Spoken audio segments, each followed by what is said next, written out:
say, without these workers, they have about 2 days that they can run their farms. And then after that, it's over.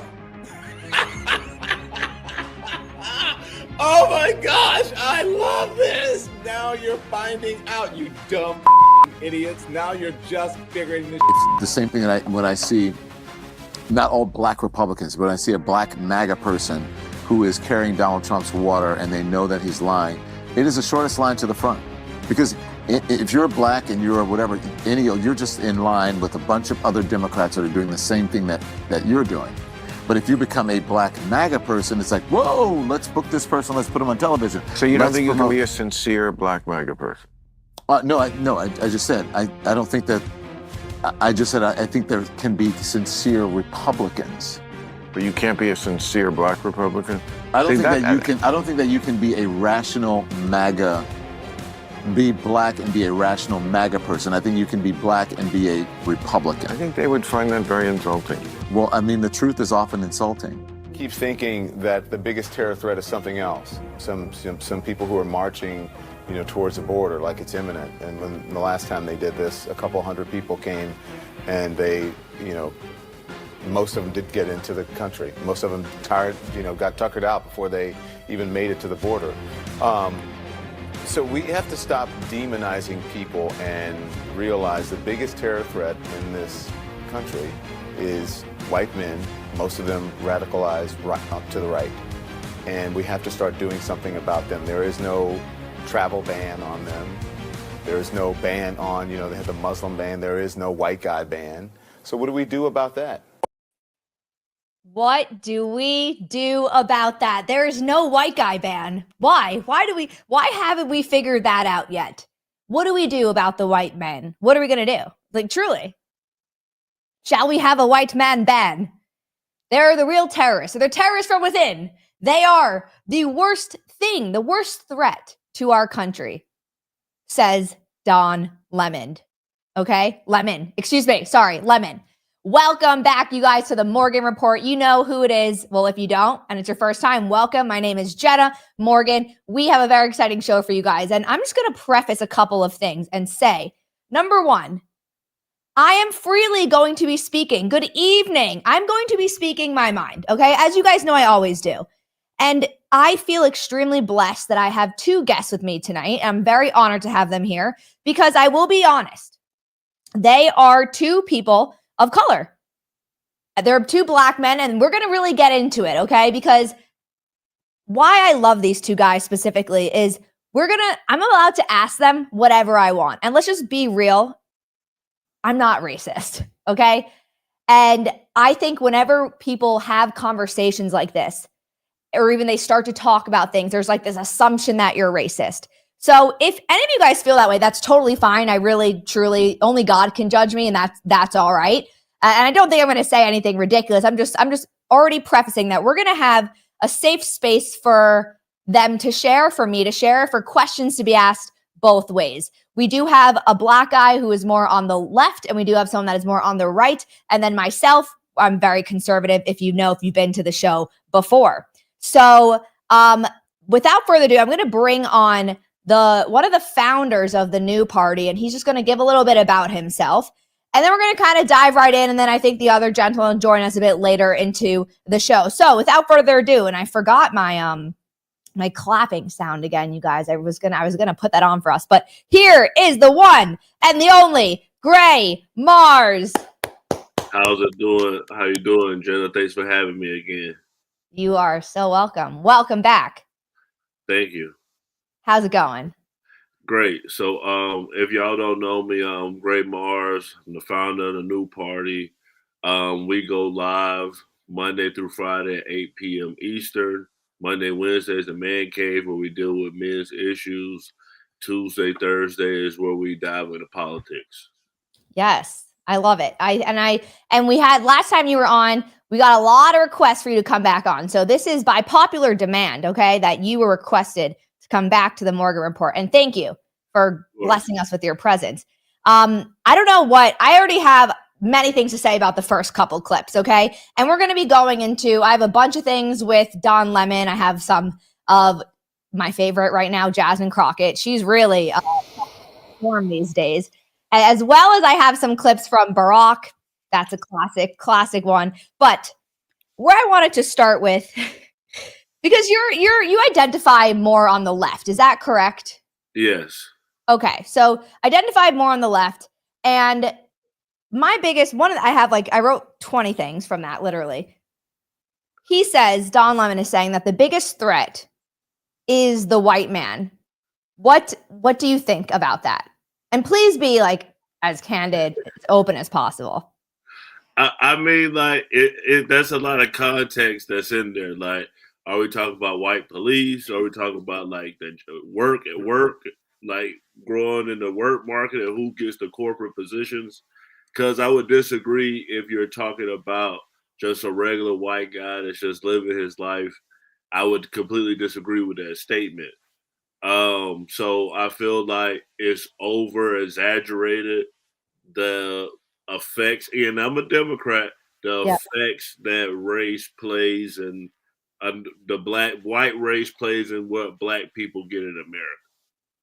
Okay, so you're saying an app like someone that is, are we talking like, are you specifically saying middle class, lower class? Like that's, to me, that's what it sounds like you're saying. Like someone that is either just a middle class gentleman, I guess, is someone that you don't feel that threat by. All right, well, let's then, since you mentioned it, a white policeman. Okay, so when a police car pull up behind me, it's like a lion and I'm like a gazelle in the safari. That's how Whoa. I feel. And if I tell people that, they're like, whoa, you can't, but they don't believe it. But it's kind of like what's been built in the culture is a us versus them mentality. Even if it's a black cop, I'm still gonna kind of be uneasy because it's a cop and I'm a regular civilian. I'm not in the streets. I'm not doing anything, but it does give you some kind of uneasiness when the cops come because you don't feel like you'll get the same fair shake as someone if they were white. Okay. I have so many questions about like this exact moment because it's obviously, as a white woman, arguably you're going to say, of course, I've never felt that way, or it's not the exact same feeling, right? Like, however, my question is, does a black person feel that way because you have been taught to feel that way? It's an ideology that has been passed down. But preface, I believe there was a time, not too recently actually, or not too far from now, where this was more predominant, but I'm not sure if right now people are still really like cops are after black men. But I think it's different now. I think it's now more of an anti-immigrant stance because of Trump. And I feel that's why a lot of black people voted for Trump, is because they feel like now making the police more like ICE after immigrants, as far as it being some type of identity where people are being the people that's targeted. From my own personal experience, I've had two situations with police, and one was actually a female. So what I like to call it, or what they call it, is the blue shield or the blue wall of the fence, because police don't tell on each other. So I was in college, in my undergrad, and I had got my car had got took, and then I got my car out of where it was taken at. But while it was gone, the registration expired, so I had just got it. So I get pulled over. So it's a young white guy. And then so when he comes, and at the time I'm doing like music and stuff, I got like musical sheets in my back seat. So he's like, oh, you do music? Like the vibe is just chill. You know, we're talking. I'm explaining to him like, hey, I just got my car out. You can still see the paint on top of it. Like, you know, I just literally got it. So that's why it's not registered. I haven't been to the DMV. But then his backup pulls up. It's a white lady, you know, older, real want to be tough. So she comes up, she pulls out, and I'm in a nice car. I'm in a Charger, you know, so I don't know if she was thinking, oh, he hustling or whatever. So she pulled out the weapon, nothing's happening, and then like she put it on me and put me on the vehicle.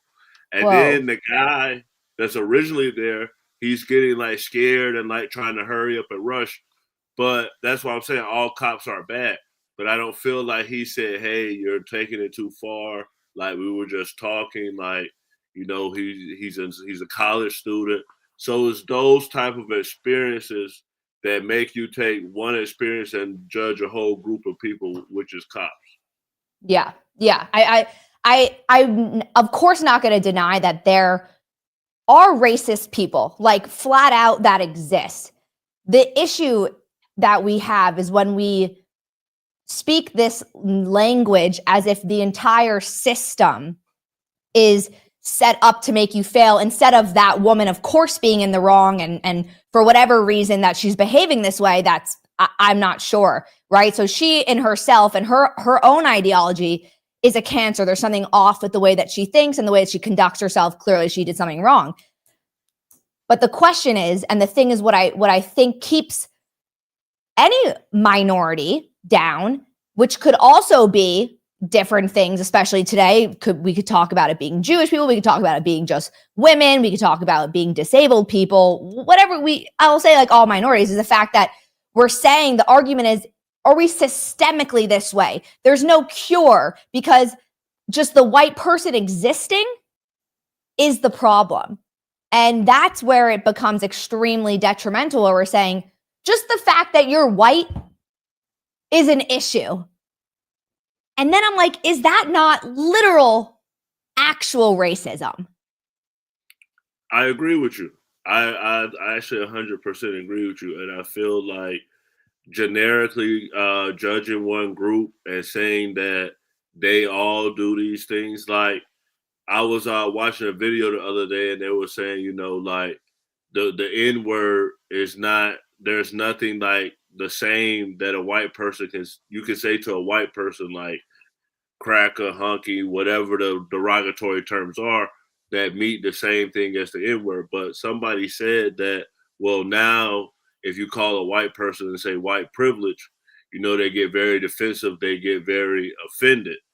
So I do agree with you that there's plenty of white people that's dealing with worse problems than some black people. So you shouldn't paint, like somebody said in the comments, a broad brush, whether it's on cops, whether it's on white people, on anybody, and say these specific people are the people that cause harm, because somebody could just be minding their business and just want to live, and they're being insulted and saying that they are racist. Right. Well, I'm glad that's great we can come to this consensus, because I think that's, I would say, one of the biggest gaps between a person of color on the right or a white person, whatever, all races on the right, and then all races on the left, is that they're separated by this ideology that, the whole entire foundation and formation of our country is set up to make the black person fail and the white person win. That's where we have an issue, and that's where we'll actually always be divided, and we will continue to keep minorities down, keep them oppressed for actually the uplifting of the other, of any other group or of any other financial status as well. Now, I want to slightly shift gears, but you guys, so let me know if you're liking this live. We got 84 people in the chat. Make sure you like the live, comment, subscribe, share it if you like the conversation. We're going to be on here for a little bit. But we have our second guest, because I told you I got two, and I'm so honored to be graced by two intelligent men. So without further ado, I'm going to introduce Volker. He's going to give a little bit about himself, and then I'm going to ask him what he thinks on what we just talked about, and then we'll proceed. So here he is. Welcome to the stage. Hey, how's it going? Volker, thanks for coming. Thank you for having me. Do we like this three-way, or is this better? No, I think I like the three. Okay. Let us tell everyone where you're tuning in from, or anything about yourself. And then I know you were listening for a little bit. You can kind of dive in if you want to add anything to the previous conversation. Oh, yeah. I'm Volker from the Volker Locker Room on YouTube, TikTok, all the platforms pretty much. I am a Black conservative, and also I don't like to associate, but people associate me with red pill. I just say that I speak in reality. And yeah, so I try not to be in delusion too much. Speaks in reality. I like Yeah, there you go. So what would you say I know you were listening to that little last part. How do you think in terms of the entire preface that we're built on the ideals of white supremacy and we're never like you'll never actually recover from that until almost like whites don't exist? I think it's a victimhood, a victim mentality. I think people use it as a way out instead of doing what they're supposed to do and working hard. The laws, like I had this conversation with many friends, as you can imagine, being in the Black community. I am the minority as far as a conservative. And I tell people that I'm more probably Frederick Douglass, Nat Turner, Malcolm X than King. So I believe in war, as far as like peaceful, like competition. Like I believe we should be competitive. Yeah, the white community they have old money. They've been doing it longer. We had slavery, yes. But I think in today's time, the playing field is pretty much equal. I do think we have a few more challenges, but we see people do it every day. Oprah does it every day, and she still complains that she's oppressed or try to sympathize. Right? Yeah. So it's Kanye's done it, which he don't complain. And I know he's a few issues with him, but a lot of Blacks have done it. There's a few Black billionaires that's financially. So to sit and say that we're still held back, to me, is a full-on excuse. Yeah. Well, I want to replay a clip that I did play in the intro, but I'm not sure it got fully in there to land. And it goes into exactly what you just said about the MAGA conservative. So let's hear what Don Lemon fully says with Bill Maher. It's the same thing that when I see not all Black Republicans, but I see a Black MAGA person who is carrying Donald Trump's water and they know that he's lying. It is the shortest line to the front. Because if you're Black and you're whatever, you're just in line with a bunch of other Democrats that are doing the same thing that you're doing. But if you become a Black MAGA person, it's like, whoa, let's book this person, let's put him on television. So you don't think you can be a sincere Black MAGA person? No, I just said, I don't think that, I just said, I think there can be sincere Republicans. But you can't be a sincere Black Republican? I don't think that you can be a rational MAGA, be Black and be a rational MAGA person. I think you can be Black and be a Republican. I think they would find that very insulting. Well, I mean, the truth is often insulting. So, Volker, you cannot be a rational Black MAGA. What do you think about that? He runs in the Victim Olympics too. That's all. Don Lemon is excuses on top of excuses, and he's pretty much a pander bear. And when you live the lifestyle he lives, you have to live in that. You can't give in to people who really think rational, people who really look at what life is. 2 + 2 = 4. You can't accept people like that and still live in your delusion. So of course, Don Lemon is going to make statements like that. But my question too, and Gray, this is one actually maybe for you to chime in, like, why do you think this person who's extremely successful, he's a very, a top, 5% of people, like, he's very successful, has a lot of money. How can he say that the system is set up to make him fail? How is someone that is actually successful and they are a Black person able to say that? That's confusing to me. What would you say about that? Well, what I would say the reason he's saying that is because most people, I'm not saying the whole Republican Party is racist, but if you're racist and you're going to vote, you're most likely going to vote for the Republican Party.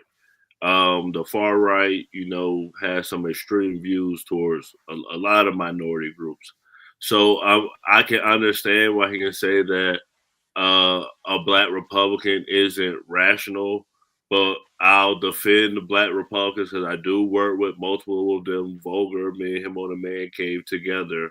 So I'll say that with what's going on in America right now, I know 13% of black people voted for Trump. The old civil rights way, the Maxine Waters, the Martin Luther King, even the Malcolm X way is over. So like what Black MAGA is doing, even though I may not agree with it, I may not be the person to go out there and say and do it. What they're doing is they're talking to the right people. If a white person is racist, it's better for you to go and try to see like what common ground that you can get, and y'all try to work together with the content creators and the politicians. Salute to Tim Scott, Byron Donalds. You guys the only black person roommate sometimes. So I'll say at some point you have to try to like coexist, because if we have representation in both parties, we'll have a lot more power in this country.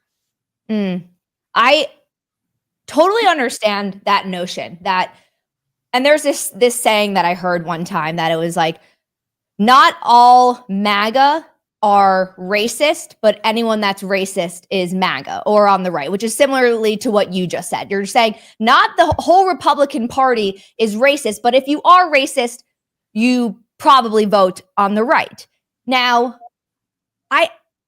that's where I want to talk about the term racist, though, because to me, the fact that we have this now ideology and rhetoric and narrative that you cannot be racist towards a white person is, in fact, 1000%, in my opinion, racism. And so you actually have racism on the left. It's just not towards black people, but it's towards white people. So I know that's maybe a weird point of reference. I don't know for either of you, but what do you feel about that? Because I'm seeing TikToks, and yeah, please jump in. I'm finished one more last sentence, but I didn't want to pull up any clips, but there were TikToks about several people saying how it's not possible. You could not be racist to a white person. That doesn't even exist. That's not a real thing. That like you could say whatever you want to them, do whatever you want to them. It wouldn't be deemed as racism. Right. Bo, did you want to go first? I can. I do believe racism go both ways. And I have probably a weird opinion as far as I think a lot of Democrats could be racist. Different, like we think of racist as like hating black people, right? I get offended a lot when I talk to a lot of liberals. So I'm around a lot of people, and because I'm black, they'll instantly go in on, yeah, Trump is messing this up. Trump is messing that up, not knowing that I'm conservative. And then they'll get into things like, well, we need to make this way for black people. We need to do this.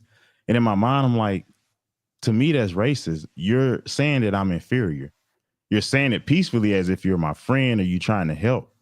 But I'm like, I don't need your help. I feel like I should be treated the same as any other race, the same as a white man. I have the same opportunity, the same two legs, the same two arms, the same brain. We figured out that black people could be quarterbacks now.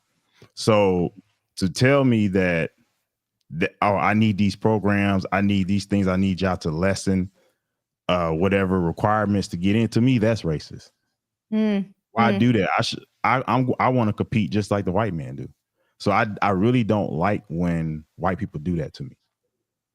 Yeah. So the actual fact that even there's programs that they try to give to a black person to help them more, you're like, why are you giving me charity work? I don't need the charity. I can do it myself. That's what you're saying, right? I've had a discussion. I'll tell somebody, I'm like, I can go online and pay my $50 to $100 to file for LLC, just like you can do it. Mm-hmm. There's not a box on there to say, are you white or black? Mm-hmm. So, yeah, I feel like a lot of liberals are racist. They think they're doing a good thing, but you're actually hindering me. You're making it easy. Making things easy don't make people better. It makes them weak. That I understand that point, and Gray, because I believe, and correct me if I'm wrong, that you support certain programs out, for lack of a better word, DEI, I guess we can say, CRT, certain teachings in schools. Are there maybe, food stamps and government aid? What do you think about that? If you do, of course, support those programs, because I kind of forget, so remind me. And do you feel that even the effectiveness or the implementation of those programs is in itself racist? Well, with DEI, the big thing that came out is that it mainly supports white women. So I don't know how I can support that now if that's the truth. But I am a veteran. I heard they were second being supported. But as far as food stamps, other public assistance, Section 8, yes, I agree with all of those things. I was around the projects. I got family still living in the projects. So I know that, they need that money if they want to have housing. I know a lot of people say, hey, you can go out there by your bootstraps and pull yourself up. But some people, they either don't have the opportunity, or, they have too many kids, or maybe it is just some hood problems, some ghetto problems that could possibly be it. But as far as, if white people if black people can't be racist, or white people can't experience racism, they can, but it's not looked at as such derogatory. So like I said this before, if a comedian comes out, like they always do, and say, oh, all these white people, this and that. It's funny, it's humorous, doesn't really feel like it hurts anybody. I feel like white person comes out and may say something is seen as more derogatory because they have the actual control. Maybe not them themselves, but white America in general. Like, most people aren't as powerful as Trump or Elon Musk, but just the fact that they're white men and they're successful, they're more likely to be successful. Though even the poorest white guys are going to get dragged into that, even if they don't deserve. I see the notion. I do.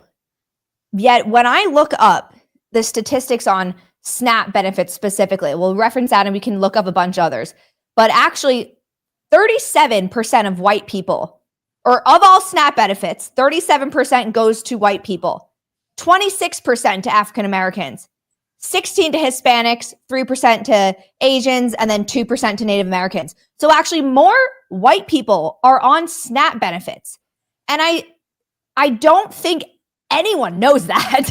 I don't think anyone speaks about the fact that it's not about race if you are struggling. I'm not saying we shouldn't help certain people that need support, but to say that it's just Black people that are the ones that are suffering and they are failing is also incorrect. And that's where I think when we totally lean into the fact that this is a whole racist thing in terms of setting the Black person up to fail, you look at the stats and it's just not true. And I think we're at a scary place, and I'm curious what you guys think. And again, maybe I have this other bias because I'm a white woman. I have, white brothers, white cousins, but also we're Jewish, but we don't need to go into that. But I have white friends, whatever, that they have actually felt super, I don't want to say the word attacked because I hate that sounds too violent, but in a sense, I guess, oppressed in the past under Biden, because everyone was literally, just like Don Lemon said in that first clip I played, Don Lemon, that the biggest threat to America is the white man. No, the biggest threat will be yourself. And for me, I feel like in the Black community, we are our biggest threat. Because I wanted to answer your question. The reason why you got more white people getting benefits, but we take the blame for it, is because we glorify it. We glorify it in rap music. We make jokes about EBT cards. Anything that deals with poverty, we think is funny. And we don't, there's no accountability. We don't care that it's out there like that, as where the white community, they do more to, they denounce it. They don't really pay attention to it. If you white and struggling on meth, you kind of just out it from the community. You and your little section, just like the Black hood, you got the trailer parks, right? Mm-hmm. But you don't, the media doesn't put it on TV. They don't. You have some, like, is it Jeff Foxworthy? I'm not sure who that is, but I was thinking of the comedian? Yeah, the comedian that was it called himself the redneck or something like that. Okay. Yeah. You have some of it, but it's not the main course for that. Just like I was having a discussion with a good friend of mine a couple weeks ago about this very subject, about how we glorify like hip hop. Everything in hip hop, cursing, the degrading of women. Now it's the degrading of men. I don't respect no man. I don't got to listen. I ain't got to do this. And then if you go to country music, speaking of race, Beyonce was getting a lot of backlash about country, and they tried to make it a race thing. And this is how the conversation got started with my friend. I'm like, it's not race. It's just that country keeps it clean. They want to keep a clean image. And people don't know there's a lot of derogatory country. I can't think of the guy name, something Whelan. Okay. He's a vulgar country singer. Like, the dude go in like if it was rap music. So you're saying clean, like the type of things that the sing lyrics about is more like yeah. Okay. Yeah. More kosher, I guess. Yeah, plain. Yeah. Sure.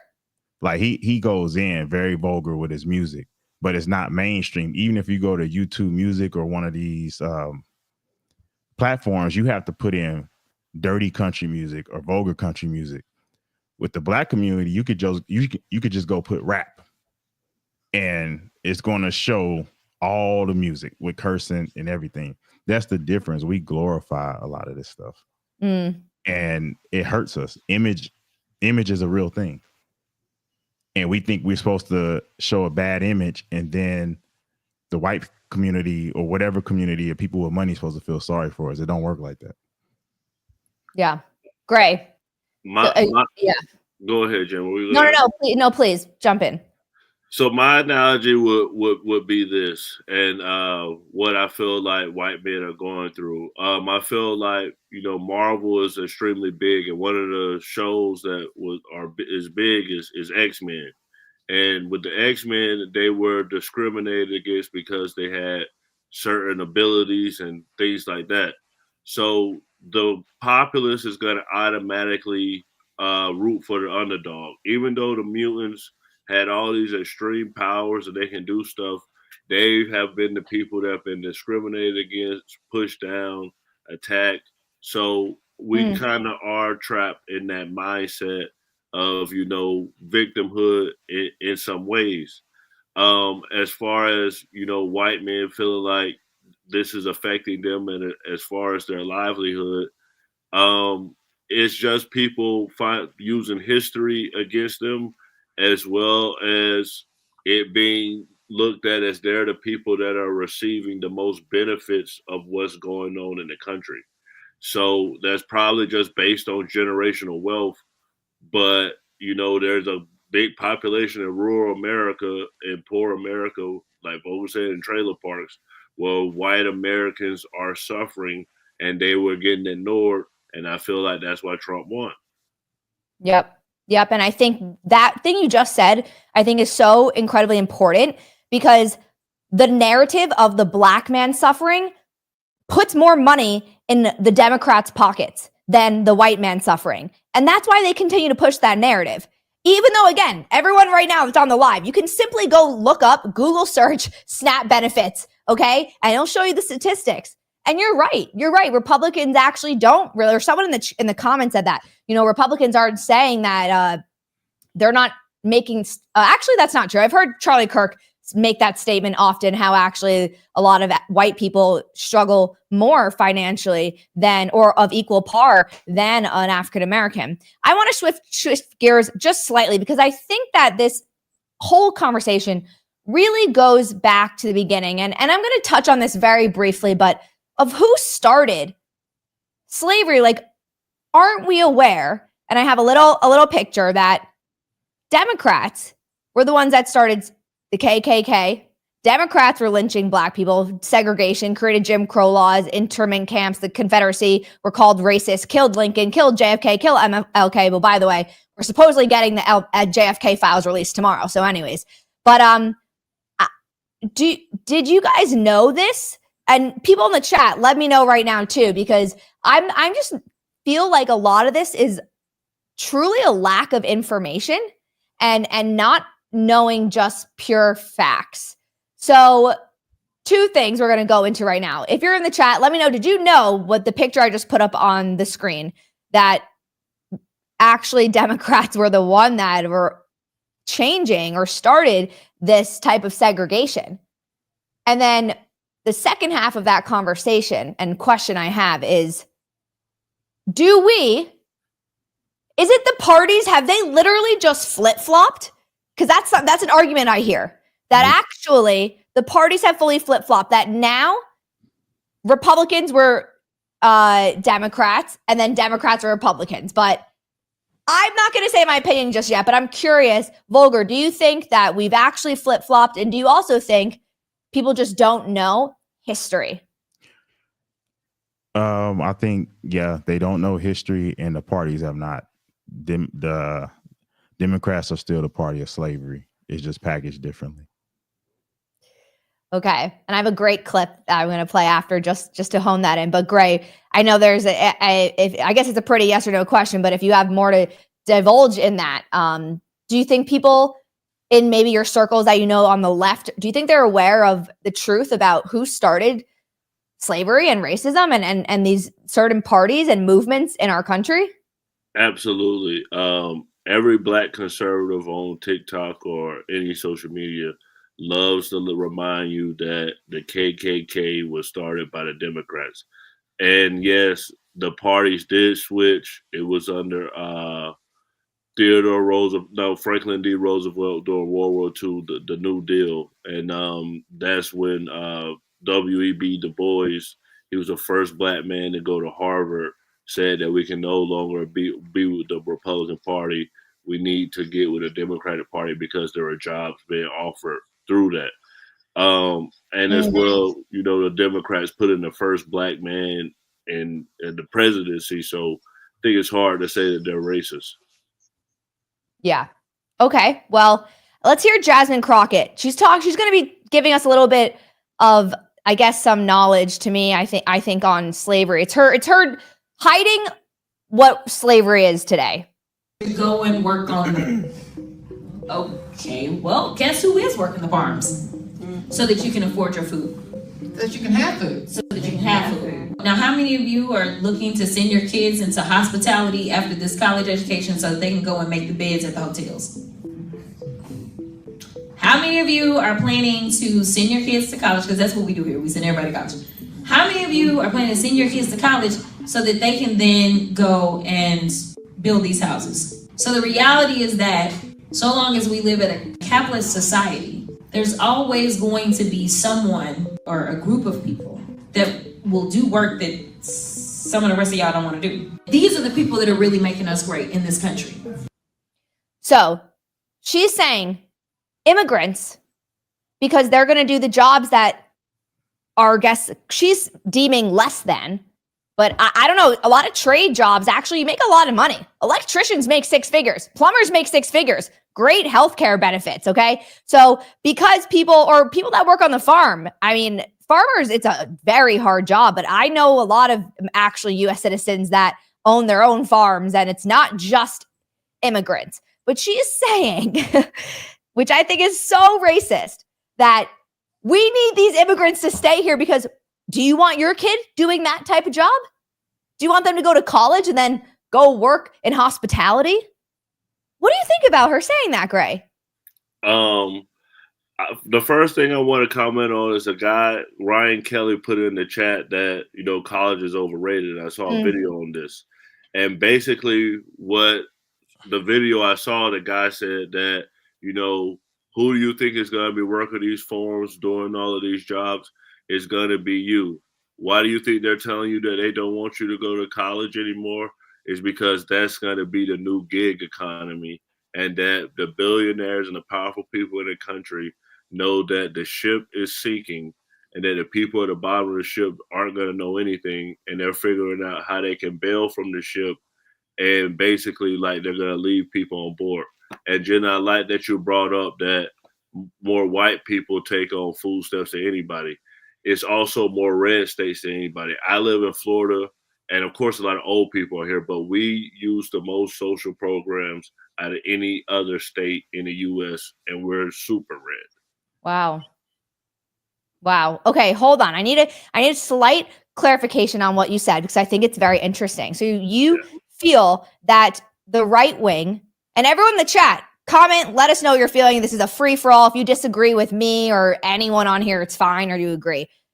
So you're saying that the reason why the right is pushing college is overrated, that this whole, Charlie Kirk, I believe he has a book called College is a Scam, or he just says that a lot, but I think it's a book as well. They are pushing this narrative so that they could end up more people could end up in the trade jobs, and therefore create a larger gap from the working class to billionaire to the elite class. Is that what you're saying? I think it's also attached to Medicare, Medicaid, Social Security. I think it's basically like, okay, we can get rid of these immigrants.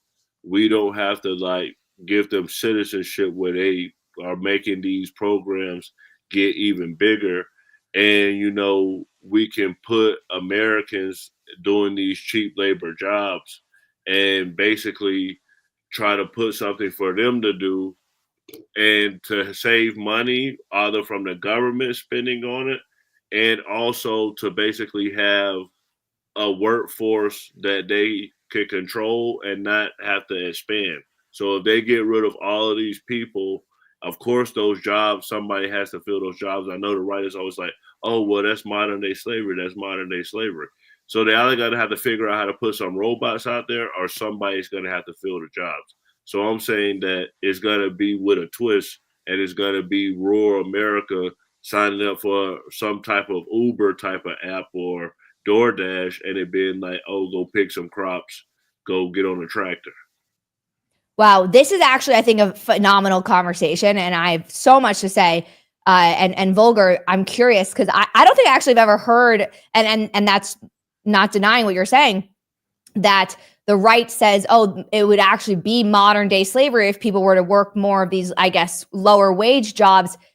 However, to me, my way of thinking, and maybe this isn't a right-leaning thought, maybe this is a more moderate and a left-leaning thought. You guys will let me know. But let's say, get rid of illegal immigrants, or me, you know how I feel on illegal immigrants. Like, if you're illegal, I come in legally, flat out that. But okay, if we lose some of those illegal immigrants that are taking jobs away from Americans, and then the unemployed Americans, because there's a crap ton that, like you said, are living off our government, taking our benefits and money from the government that us taxpayers pay into the government. Wouldn't that not stimulate the economy more? Wouldn't that actually be better off for everyone? Volker, what do you have to say? Say that last part. Just if the government, if we took jobs away by deporting illegal immigrants, now let's say all the jobs that they're quote unquote taking from us, which I think they are, right, doing these, I guess, lower wage jobs, or maybe jobs that are not as glorified, because I don't know, I think some of the gardeners and landscapers actually make a crap ton of money. I mean, I know when I was growing up, my dad paid those men very well. So, but the fact that if they leave, then Americans will have those jobs. So we can get rid of the people that are unemployed, or help the unemployed people actually find jobs, because it is difficult today to find jobs. Wouldn't that be better for our government and our country? Yep, I agree. I think it should be like that. I think it's just a lot of people that don't want to put in the work. They've gotten comfortable with the desk jobs or receiving benefits, and they sit behind, we need these illegals over here to do the jobs that y'all don't want to do. Whenever I hear that, even just to hear Jasmine Crockett say it, it's a big crock of doo-doo to me, because we're humans, we're made to work. So yeah, when I hear that, I'm like, it's just an excuse. They need to get rid of these things, and Americans need to get back to work. To go back on what Gray was saying, when more red states pull benefits, but that's not, and college to me don't have anything to do with it, whether you go to college or don't go to college. Because I am for that. College, I'm not saying college is a scam. If you're doing something in STEM, it's great. But if you're going for some weird art degree, photography or whatever it may be, that's when it's a issue, because the wealth gap to me isn't about whether people are getting educated or not. It's about people understanding money, because you can work these farms. I think a lot of, I don't want to sound crazy. Go for it. Say whatever. There's a lot. I know there's a lot of Hispanics that will live 10 in a house. Yep. And they're making the lower wages, but they're putting all their money together. I think a lot of Indians do this too. They put their money together and then they go open a business. Like they put their money up, make it a tool to get to something better. And that's what should be happening. I think it's more of not teaching people how to deal with money. If you teach people how money works, they don't have to go to college. They can go work in McDonald's, allocate their money right, and then take that stepping stone up to something better. To me, that's the issue. I don't believe in all like college, when people say the conservatives are saying that to make us slaves again. I don't believe that. I think when you pulling out school loans and stuff like that the liberals want, that's creating a slavery, because now you got $50 to $80 to $100,000 you got to pay back that you'll probably never ever pay back. It's very true. As long as you keep somebody in debt, they really are a slave. Even the Bible says this. If you owe somebody, you are literally a slave, and you're indebted to them until you pay them back. So when you have these programs where you're giving out these free loans, school loans, all that's the real slavery to me. And getting rid of that is actually abolishing the slavery. I wanted to respond to what you were saying, Jenna, where you're saying, is it good for the economy? Yeah. I think that a lot of Americans just aren't going to work those jobs. Like, I feel like prime example, I know somebody personally, they went to prison, felon, and then they came out and opened a tree cutting business, and then they hired a bunch of Mexicans, because that's the workers that he could afford to have a high profit margin.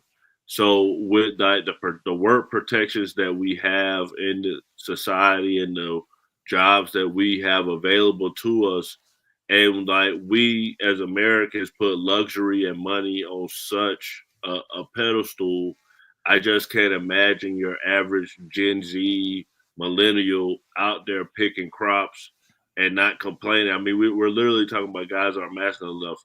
We really think those same guys are going to go pick some crops?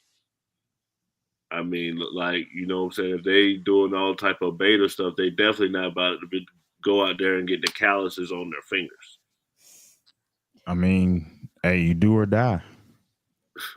I mean, I don't know. It sounds like, okay. So to me, the notion of that whole thing though, just doesn't sound right. Like, I'm like, okay, just because it's viewed as a lesser value job, they're not going to do it, but they'd rather sit on their butt and get benefits from the government, which is unfortunately what a lot of people do. I know people that do that. They didn't want to maybe even like take the job at Starbucks or work in the thing to just get off their feet, because they actually made more money from unemployment. And I'm like, you can't stay on unemployment for forever. And the whole notion of like, I mean, dang, fine, maybe that's not someone's dream job, but the fact that we do honestly, in a way, make it so easy for someone to just sit on their ass and get money from the government is actually crazy to me. But I get what you're saying. Sorry, I didn't mean to cut you off. I get what you're saying. The notion of, does this classic Gen Z maybe we should teach better values. Like, I'm sorry, not everyone can become an influencer. You maybe shouldn't be doing OnlyFans because you want to know what? Only like 1% of OnlyFans actually make money. The average money that an OnlyFans model makes a month is $600. That's the average. Like, that is nothing. Okay. That's literally nothing. So sorry to finish my point there, but it's like, maybe we need to like start teaching people like hard work equals that's how you get better. Like, put in work, and that is how you make a better life for yourself. It's not based off of these preconceived notions about your color of your skin or how much money your family has. Yeah, that makes perfect sense. And I wish that the world really worked like that. I honestly believe, Jenna, like you said, people that live off unemployment. When COVID hit, it was people that was just leaving a job just to get unemployment. So us as Americans, whether you're black, white, or whoever, we do get some cushy benefits because in other countries you don't have that to fall back on. But we also are very much people who are extremely, extremely ambitious. So I agree with you that a hard day's work, is a good pay and a good meal. But when you on Instagram, when you're on Twitter, when you're on whatever, and you seeing your best friend from high school on a yacht, your co-worker from back in the day going to Dubai, it's hard for you to say, you know what, I'm about to go be a plumber. I'm about to go paint a house when the people that even if it's fake or they're just putting on for the internet, it's hard to say, okay, I'm gonna go just work hard. When do you have all these temptations? Vulgar, yeah. That right there is entitlement. Like I said, I tell you all the time, I got people around me. I have a cousin that's got 5 Grammys, big time producer in Cali. I actually started him making music, and I'm not there. I'm not broke, but I'm not where he's at, like chilling in the best part of California. Mm-hmm. But what I've learned, and I had to tell my daughter this, there are certain cards you're dealt in life. And there are certain privileges that you have that other people don't have. And once you accept your shortcomings and accept where you are, you can start to move accordingly. If I can look on social media all the time and see my friends doing this or doing that. It doesn't bother me because I'm not comparing myself. Like, I'm fighting with myself and I'm striving to get there. I used to be like that. And that's a lot of the depression, I think, too, that we're having. But a lot of what we're going through is mindset, more so than a party, more so than the government. It's a mindset. And I keep saying that, just like, during a recession, I actually thrive. I work for the Braves and the Falcons when not the recession, COVID. When that hit, and those are the first jobs because we were at stadiums. They sent us home instantly. Like before the government even stepped in, they sent us home like we were clearing out the stadiums. But I am a mechanic. This is a trade that I have. When I say people couldn't go to Porsche to pay $2,500 to have brakes put on, my phone, because I had a Google listing, my phone started blowing up. And I'm like, okay, I could do it for you for $900. So I thrive. That's what I'm saying. Like, a lot of us, we have to figure out a trade, and we have to stop saying that people are putting us in slavery here or putting us in slavery here, there. What you have to realize is if you can offer somebody value, that's how you get your money. It's not about a party or the government. In the black race, I'm trying to tell the young black guys all the time, find out something you can offer that's valuable. If you can offer this to 100 people, you're going to gain a little value. If you can offer it to 1,000, you're going to gain more value. If you can figure out how to offer that to 1 million people, you're going to gain value. That's rappers. That's the famous rappers. They offer value in music to a big audience. YouTube. The more people you reach and viewers, the more money you get. So that's what we need to be teaching. I think a lot of this going back and forth about Democrat and Republican, puts us against each other. And the people that knows the value system are up there laughing at us. Yeah. Yeah. I mean, Gray, I'm curious too what you think, because I think this is how control happens in general. Honestly, whatever side of the aisle that you're on, if they can control your emotions, if someone can, make you feel something bad's going to happen, it tends to be the spark of action. And I think that the African American culture, they are taught to live in fear. And no wonder why. Exactly. Like if you think like, oh, the whole world's against you, and no matter what you do, you will have to always fight against the fact that you are not white. And all these white people are just racist because they're white. And then on the other hand of the aisle now too, white children are taught, because you're white, you owe something to a black person just because you're born white, even if their ancestors and their ancestors and the ancestors' ancestors were not involved in slavery whatsoever. It's that we should just have this overlooming guilt. So because I know you are more on the left, do you see or could you attest to, either in agreeance or disagreeance with, how all of these narratives have actually kept white people oppressed? In some ways, I'm not going to say they were oppressed, but do I feel like they get guilt tripped and, it may make them feel uneasy? Yes, I will say that. Will I also say that black people are responsible for some of the issues that they're having, and black and white people are unnecessarily getting the blame? Yes, especially if you're talking about ghetto street guys, because I'm not going to say a lot, but a portion of us in the black community, we go the street way because it's much easier. We grow up seeing the guy hustling, getting all the girls, getting all the money, having a fancy car, a fancy jewelry, or the football player, if that don't work out, now we got to go hustle. So we bring a lot of that on ourselves, and then we get that stereotype, and then the stereotype is on us, and then the police or whoever's on us, and then we want to blame the system.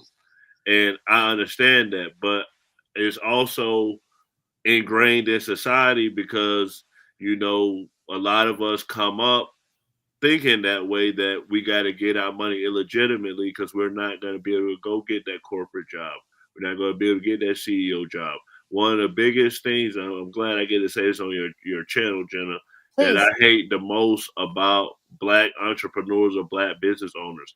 I absolutely despise when they put black-owned business. Why would you put that when someone with a Confederate flag might want to buy your donuts? It shouldn't be any reason that you isolate yourself. You should just be a regular business. You should go buy a franchise and ingrain yourself in America. So as far as what white people are feeling as far as oppression in America, I would say don't necessarily feel like you're guilty for something your ancestors might have done. I've done ancestry. I got almost 20% European in me, so who knows what those people did. So I think we got to look more at the science of it and not let people get upset about something that they didn't do.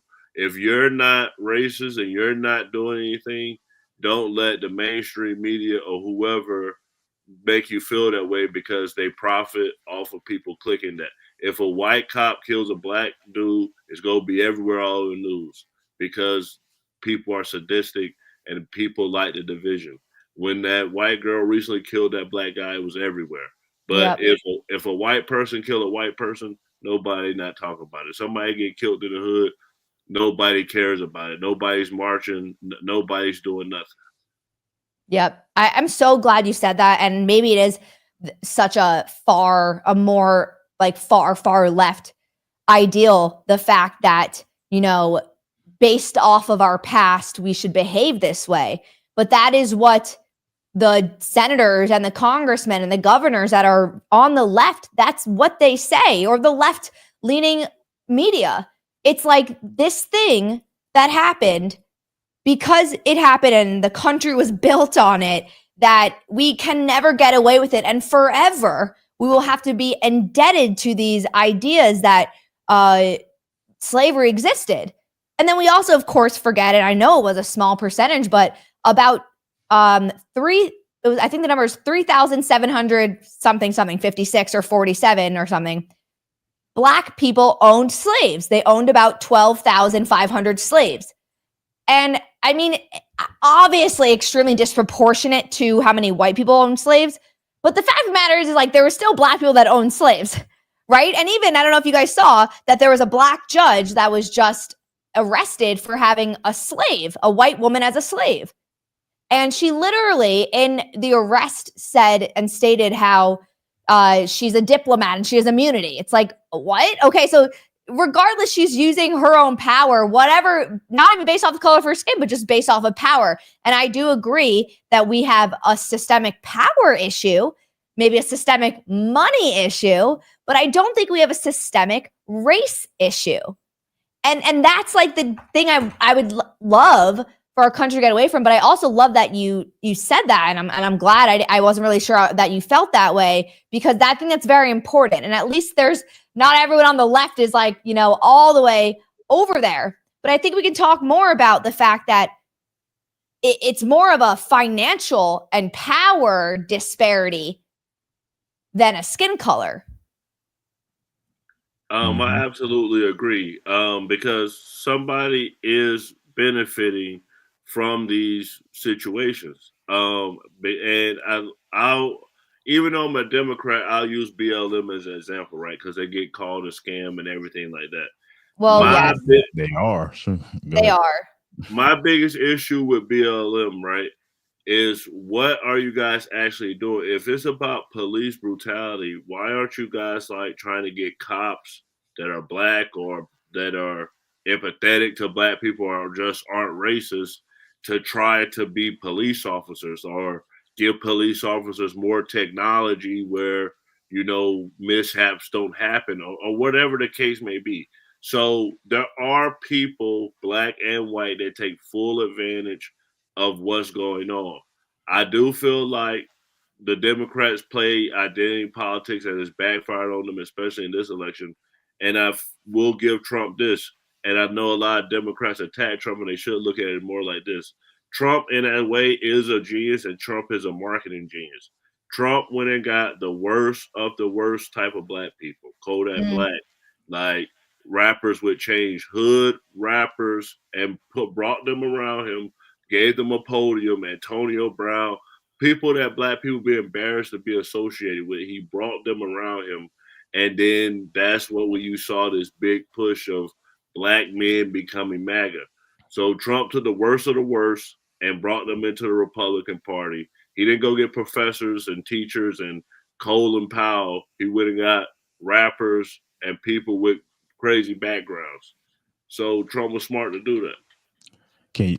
You can't blame Trump though. It's just like the segment we had on our show a few weeks ago, and I were like Ben Carson versus George Floyd. The thing is, he had to do that.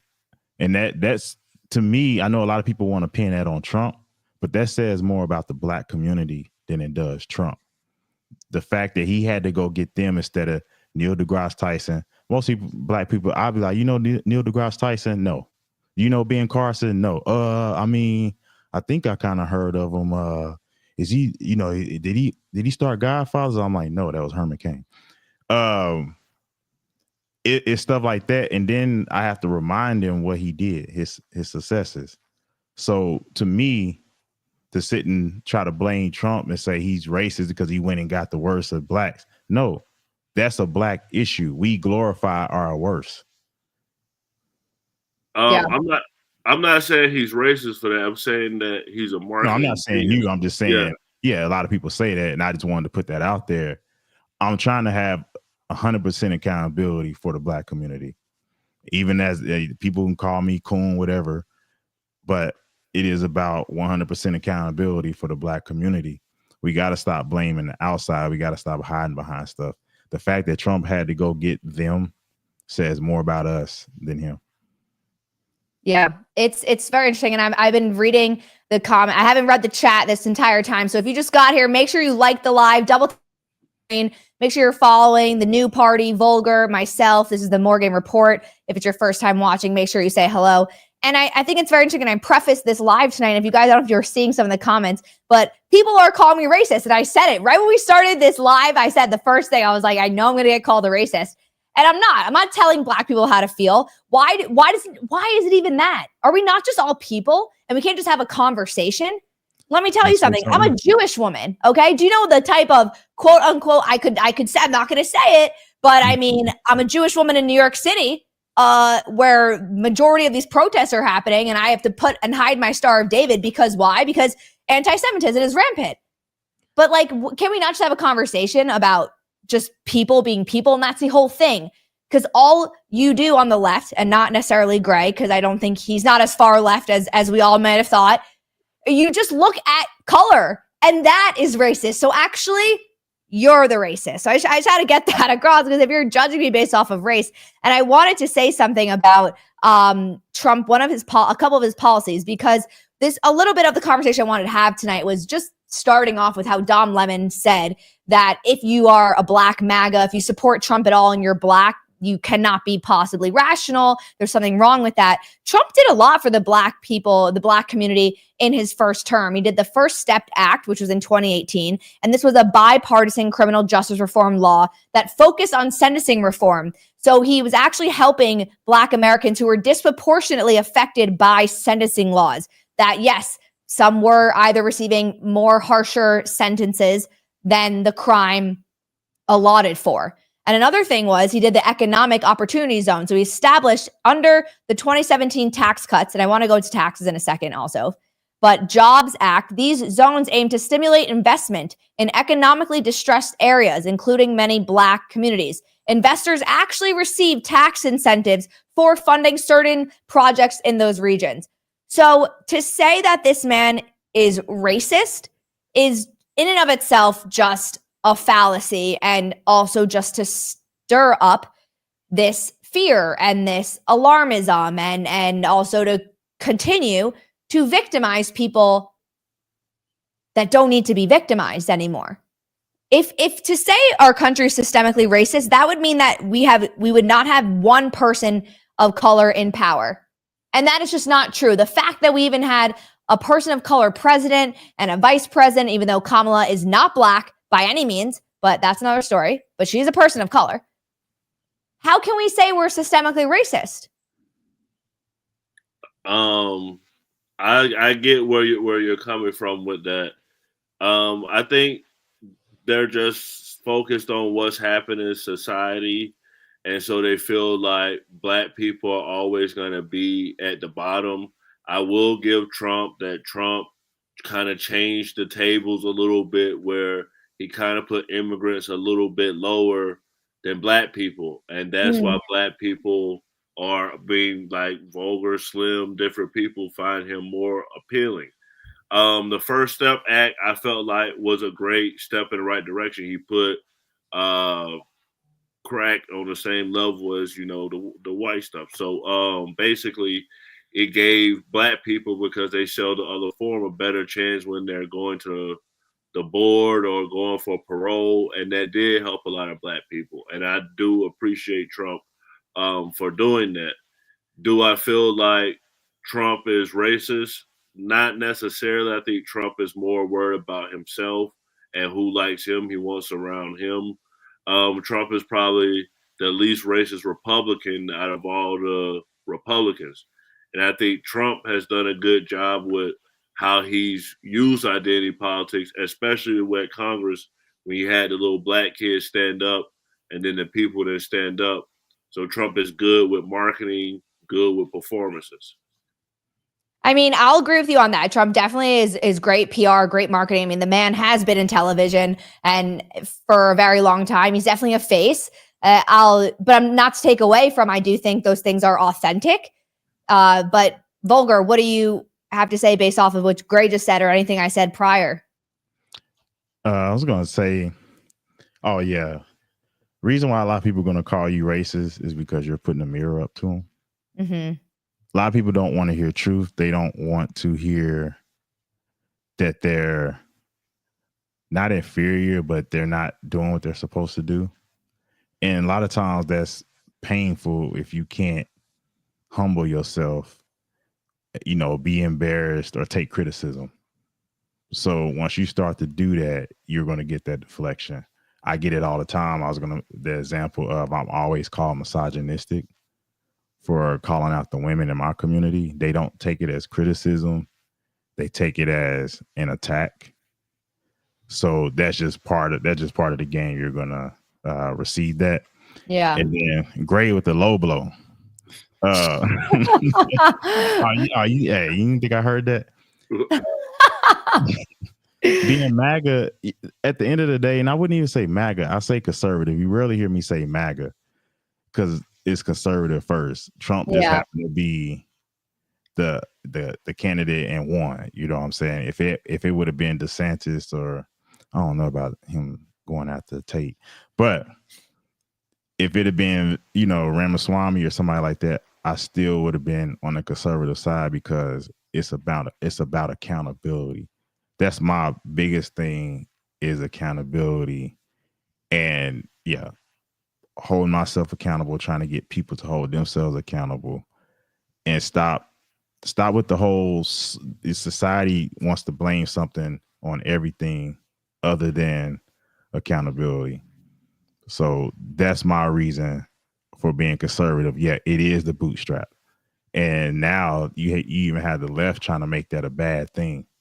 How you going to pull up by the bootstraps when not everybody's born equal. You got some people who are born with one arm or 9 fingers or whatever. Some of them people end up being the most successful. What's the one guy that was in the wheelchair? Stephen Hawking. Yep.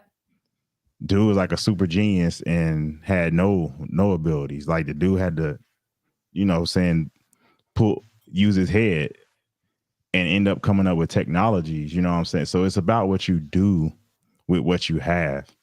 So when we keep saying, well, Black people don't have as much, they got this obstacle, we got to get rid of that. We got to start getting over our obstacles. It doesn't matter. Nobody's going to get the same hand. Yeah. That's what it's about, being a conservative. Yep. And I agree too. Sorry, go Gray. And what I would say, Jenna, about you being called racist, I think that with people seeing that, like a person, the first time I met you, Jenna, it was with Volker. I said, have people ask you, being Jewish, is it impossible for you to be a Republican? Remember we had that conversation in the beginning. Yes. So I feel like when people see this, it's a threat to like the way that their perception is, that it's a Black Republican on here, it's a Black Democrat, it's a Jewish Republican. It's a threat to the way people's mind works. So they can't accept that we can sit here and have a conversation and nobody get offended and nobody get upset, and we actually push the narrative forward with making the country a better place. Yep. I agree. And I want to share one more clip. And then before that, I just have to defend myself one more time. I only brought up the Jewish part to just be a point of reference. Okay. I actually, with the whole thing was, I don't sit here and play victim is what I'm saying. It was just a point of reference. Okay. And by the way, the Muslim religion didn't come until 1500 years after Judaism was formed. So I don't know how we could be descendants of Muhammad. But anyways, I'm not going to go into this. The final thing I want to say tonight is I have a funny clip. I thought it was relatively funny. It's with Kamala. And I encourage everyone to actually follow her lineage. I did make a statement prior to this in this evening, like 5 minutes ago, about her not actually being Black. If you look at her history, there's Indian and Asian. And actually you should follow Candace Owens' entire, she did an 8-part series on Make Kamala Indian Again. So if you follow the actual history and you do the research, yes, she's a person of color. Her skin color is not white, but I would just do the research. And so I want to play a little clip of Kamala. People understand is, don't think you're in Donald Trump's club. You're not. Right. He's not going to be thinking about you. You think he's having you over for dinner? You think that when he's with his buddies, his billionaire buddies, he's thinking about what we need to do to deal with addressing, for example, my work around what I'm doing to address disparities in black men's health, around colon cancer, around what we need to do around screenings, what we need to do around prostate cancer. Black men are twice as likely to have, and screenings, what we need to do to address. I'm a survivor of prostate cancer. Right. You know. So in her clip, didn't want to put myself just up there. Sorry. In that clip, basically, she's saying, you think Trump even cares about you? And this was during her campaign. This was like one of the few shows or podcasts she actually went on. But I think it's a very embarrassing thing to, again, try to act as if a black person is so unintelligent that she can pin them up against Trump in this manner. And right before you guys respond, I'm going to play one more of this relates to it. It's when Obama was addressing black men on voting for Trump as well. Because part of it makes me think, and I'm speaking to men directly now, part of it makes me think that, well, you just aren't feeling the idea of having a woman as president. I'm going to say it again, respectfully. What you said is not acceptable. So that now Barack is saying the only reason why you as a black man are not voting for Trump is because you're misogynist. So of those two clips, what do you guys feel about it just being prefaced and set up this way? I get uncomfortable listening to those. I think it's manipulation. I think it's extremely wrong. And they're lying. To me, when I hear the two of them speak, it just always sounds like a lie. But Gray, what do you feel when you watch those? I mean, I'm not gonna sit here in front and say it doesn't seem weird when a black person tells me they're a Republican. It does throw me off. I'm kind of like, okay, how can you? What does that appeal to you? You know, unless you're like a millionaire. So I do understand Obama's point that they don't understand why them as a black person could associate themselves with the Republican Party. I have to be honest about that. Do I feel like it's derogatory and saying that a person can't make a choice and feel like this is what's best? I feel like that's wrong. You should be able to make a choice. And that's a part of why I helped start the new party is I wanted to know why these black people were turning to Republicans. And as I got to understand them more and more, I knew it was more personal things. Like for Vogel, for example, he's saying that it's accountability. Do I feel like it's some type of submission to white America? A black man voted for Trump? Yes. But I'll just have to listen and understand and try to get where they're coming from. And I'm not going to judge them. And I'm just going to be an open mind and open ear. Great. Volker, when you hear Obama say this and Kamala say that, what do you think about? I had a lot of debates during, the election. And one of the things that I would say to a lot of the people is y'all should be ashamed of the stuff that y'all let the liberal media, Don Lemon especially, Joke Reed, the things that y'all let them tell y'all and y'all believe. One of the big ones, that trans men are men and stuff like that. The fact that y'all aren't mad at these people for telling you this stuff is crazy. I really feel like liberals and Democrats should be really upset to have the news media telling them that. That's another reason for me being conservative. You don't hear a lot of that. You hear more logical. Yeah, there's some stuff they say that's crazy, but just the obvious stuff, what's obvious, what's science. And we all know of a certain person who just went crazy with it. This person would literally get mad. Like we would have discussions and he would literally get mad. Like, this is why I can't have conversations with you because you won't accept that trans are trans. That type of stuff right there is why liberals should be mad. So that's part of like why, like I said, I'm conservative. There's more truth in it. And as far as the Democrats, yes, it's still the party of slavery. You have a lot of the, not to bring in other stuff, but you have a lot of the feminism that's on that side with child support that's out of hand. You got alimony, a lot of this stuff. Like if you're in a lot of liberal states, like the alimony laws are crazy. California is one of them. If you were a person 10 years, that woman could just leave you and get paid for the rest of her life. Like all that type of stuff is slavery. And you only have red states that are trying to fight against that. You have Tennessee that passed the paternity fraud law and things like that. You have Texas, which is like, hey, no kid is better than the other kid, so we're going to put a cap on child support. To me, all these things are slavery. You're an indentured servant somehow, and they use your primal instincts against you to get you there. You don't see as much of that on the other side. It'll start. And like I said, I feel like feminism and stuff has infiltrated the Democrat Party, and they push these laws, and then the right can't help but to be involved in that.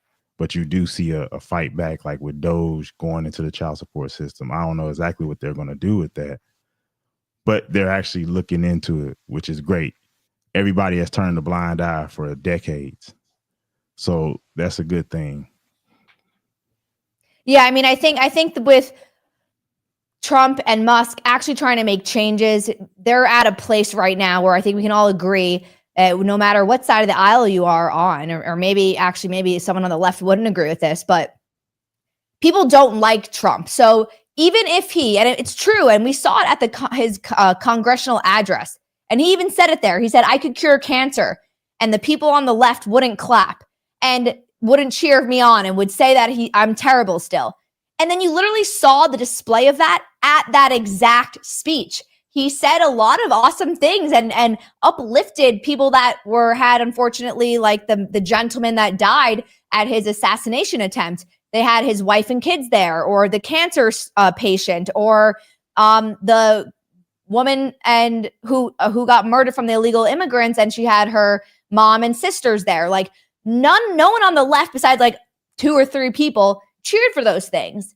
So that to me is really another big issue, is that no matter what he does, they will not admit that it's anything positive. And I'm not going to say all of them, because I think Gray is someone that's actually mature and would say things that are beneficial. And we have to just realize what's happening right now. Egg prices have dropped now for the 3rd week in a row. They're down to $4.15 on average per dozen. Gas prices have also been going down. Inflation is now down to 2.8%. Before it was at 3%. So these changes are actually being made. We are now at the lowest border crossings in U.S. history right now. Okay, things are happening. Things he said he was going to do, he's doing them. And it's only been, I think today was day 56 or day 57. So the fact of the matter is, how we even got started with this whole evening, to say that someone that is whatever their color, I don't even want to make it about color, but to say that a Black person is unrational or unintelligent for supporting Trump, similar to how, I'm forgetting that billionaire's name, but he's on Shark Tank. Mark Cuban said all white women that vote for Trump are unintelligent, or all women that vote for Trump are unintelligent. He didn't say a race, I'm sorry. It's like, no, actually, how about you don't undermine an entire group of people, because that's not going to help your argument, and maybe see and understand why someone actually voted for that person. For sure.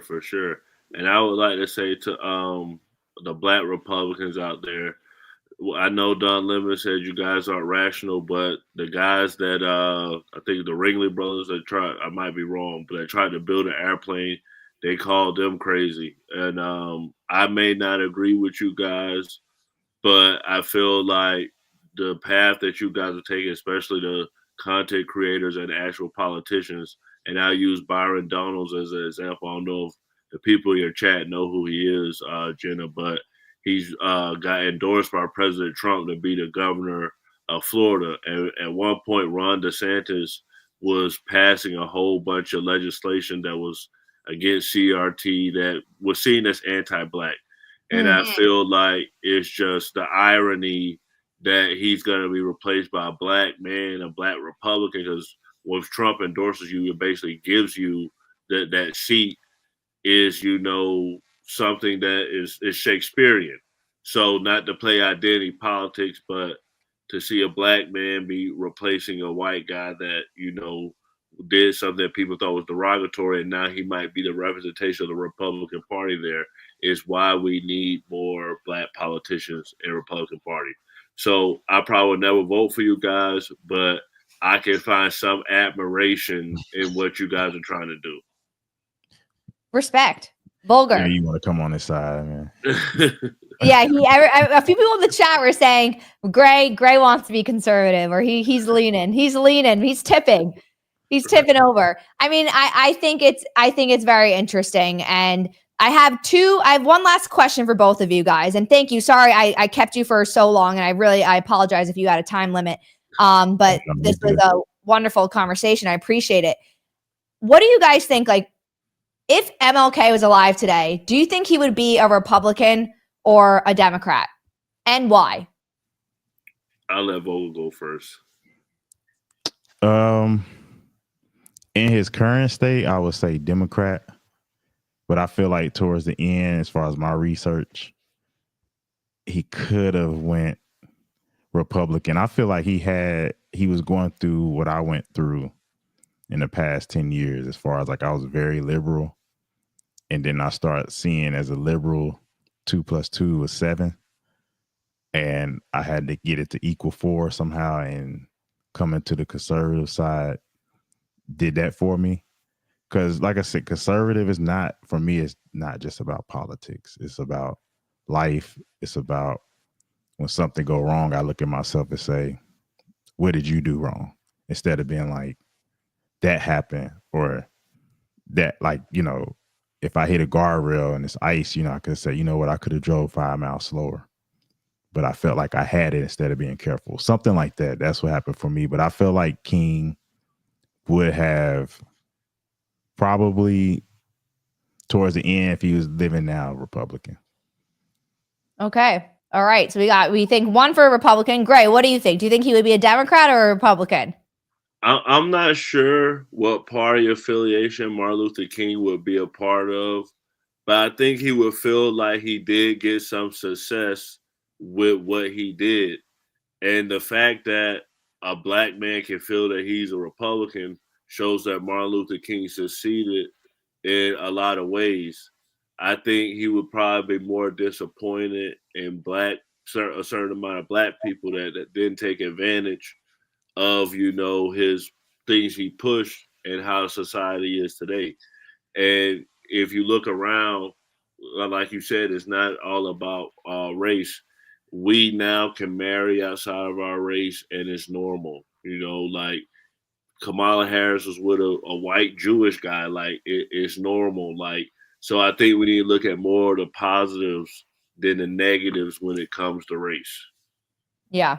I mean, I do think those are huge things. And you know what? Actually, Don Lemon himself is married to a white man. So I think, it says a lot about him too. It's like he doesn't, he's obviously not, well, I kind of do think some of the things he said could be a little, and maybe we should have a different word than racist. Maybe it's that. Maybe our country needs to come up with a better word than racism. Just maybe, I guess the word is discriminatory would be better instead of, labeling everything. I do think some of the things he says are pretty racist, but is he, does he want to murder? Well, I don't know. He said a weird thing about the biggest threat being white supremacy in our country. So anyways, and you guys, thank you so much for being here on the channel. You guys make sure you're following the New Party and as well as Vulgar. They go live Monday through Thursday. And then is it Monday and Wednesdays? You guys have the Man Cave? Yes. Awesome. So Mondays and Wednesdays, they have the Man Cave. You got to go watch. I like to watch it and just try and see what the men today are saying. And for the closing thoughts, you guys, one last thing, not even a question, but just what would you say in your hopes for America? Not necessarily, it doesn't have to be, you can preface it towards Black America or just all of America. What would be the biggest thing you'd want to see change in the next 4 years? Vulgar. I'll let you go. Okay. In the next 4 years, what I would like to see from the Trump administration is him just to come through with what he's saying. He basically said he's gonna make America great again. He's gonna do all of these things. I do truly believe that Trump is attempting, even though it may be a lot of obstacles and a lot of mishaps along the way, to change America, whether it's the right way or the wrong way, but he's attempting to do something. So I'm hoping that he pushes the country in the right direction. I'm not one of those Democrats that's just like, oh, he has to fail. You know, we all live here. And I feel like if I can show, and especially on the internet, that, hey, I'm a Democrat and I'm not sitting here attacking Republicans, I can sit here and I can talk with these people. I'm hoping Trump can actually bring bipartisanship back into politics. Amen. I agree. And I love that about you. And that's why I'll continue to always, we'll always work together, because you and I can completely disagree and we'll just never take it personal. And I respect that. Vulgar, what is your hopes for the next 4 years, or any of your closing thoughts? For the next 4 years, this is going to be complicated, but I'm going to try to fit it all in. Us talking and giving our thoughts, I think, is very important, because the overall message for the next 4 years is to be able to speak louder than legacy media. Reason being, Trump can only lay the foundation. I think he's doing great. It's almost like it's like if you were to get in a fight and you ran home and your parents was like, nah, you got to go back and finish that fight. And you're coming up with every excuse because you're scared. You don't want to go back and finish that fight, but they make you go back. And then you end up beating up that person and find out how strong you really are. I feel like that's what's going on with America right now. But we have to come up, like I say, he can only lay down the template for what's supposed to happen. We got to stop being against each other. The racism has to go. We have to look at each other as Americans first.